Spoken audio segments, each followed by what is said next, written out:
So here we are, we're looking at other types of inheritance because not everything in the natural world follows Mendelian rules of dominant and recessive.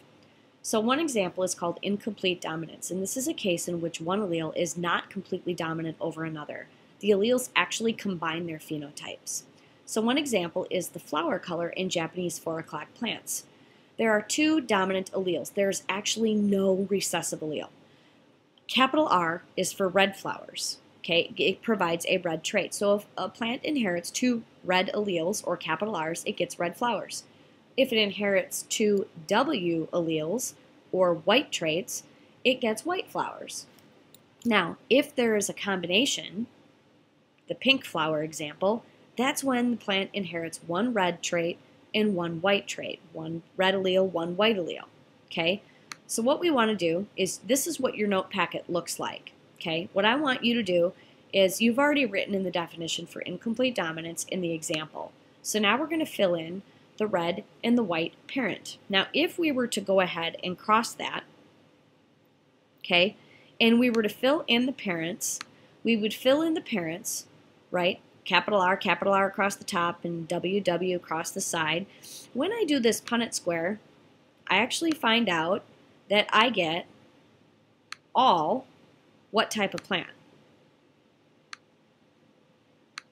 Is this what you're getting? Haha, nice W, Mrs. Learned. Hopefully that's what you've got. Because when we look at the next page, we see that we get all pink flowers. So what is our genotype ratio? At this point, our genotype ratio is 100%, Mrs. Learned, pink. I just turned that into a R, sorry. There's my N, K. Boy, this is difficult. All right, and what's my phenotype ratio? I might not even write it because it takes too long, right? Phenotype ratio is, oh, I just totally did that backwards. Did you notice that mistake? That's a very common mistake because genotype is what? The genes. So we're actually looking at 100% R, W. And 100% pink actually goes down here because that's the physical feature, right? Very nice. Good catch, people. Good catch.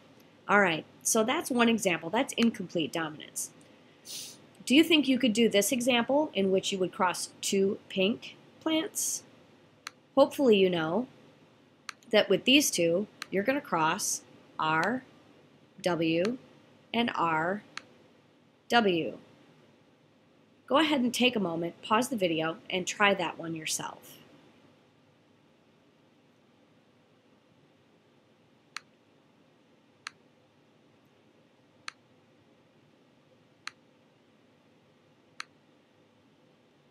Now, here's what's going to happen. You should end up with a ratio, a genotype ratio, of 1 to 2 to 1. 1, homozygous red. 2, heterozygous for pink, and 1 homozygous for white. That is also, not only is it the phenotype ratio, it is also the genotype ratio. Awesome.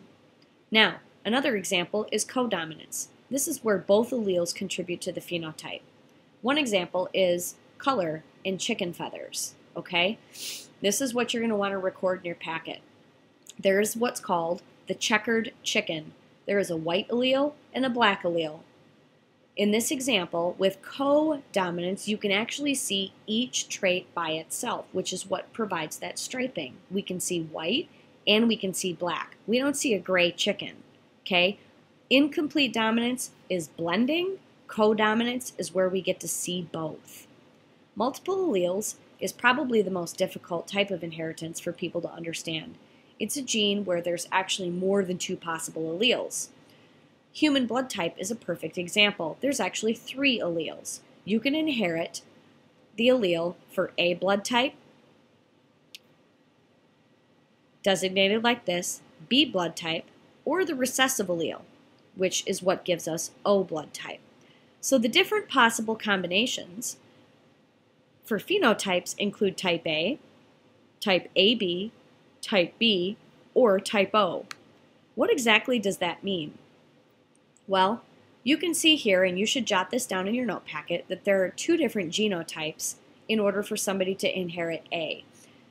And you can inherit two of the capital, the dominant alleles, for A blood type, or you can inherit what we would consider the A allele and that recessive O allele. So that's another way that people write that. Now, the reason this is important is type A blood only produces, oops, I didn't switch this, it only produces what we call A-type proteins on the surface of our red blood cells. So if you're type A blood, your immune system recognizes those A proteins and doesn't destroy your own blood. But if somebody gave you type B blood, notice how the proteins on the cell surface are structurally different. If they gave you type B blood in a blood transfusion, your immune system would attack that blood. It wouldn't do you any good. Likewise, if you were type B blood, inheriting either homozygous dominant for B or heterozygous, you wouldn't be able to get A blood.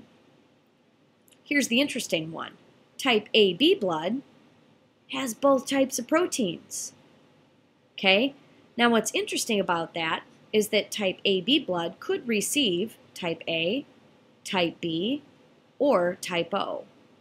Type O blood, the only way you get that is by inheriting both of those recessive alleles, or OO, if you will.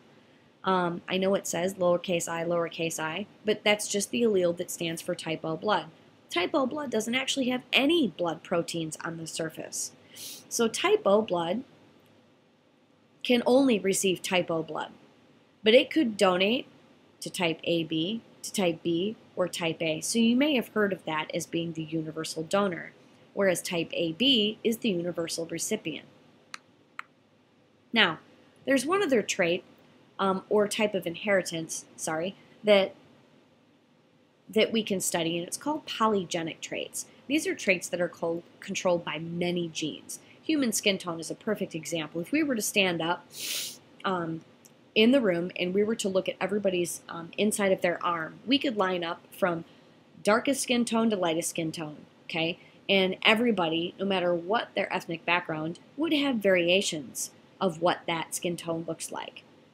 Now, what I want you to remember is that our characteristics aren't always 100% genetic. Sometimes they're determined by the interaction between genes and environment. For example, a tall sunflower that receives the tall genes, still needs sun and water in order to be tall, right?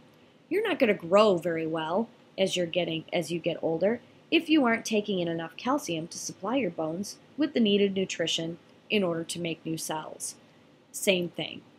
So, hope you've learned a little bit about the types of inheritance, and now it's time for us to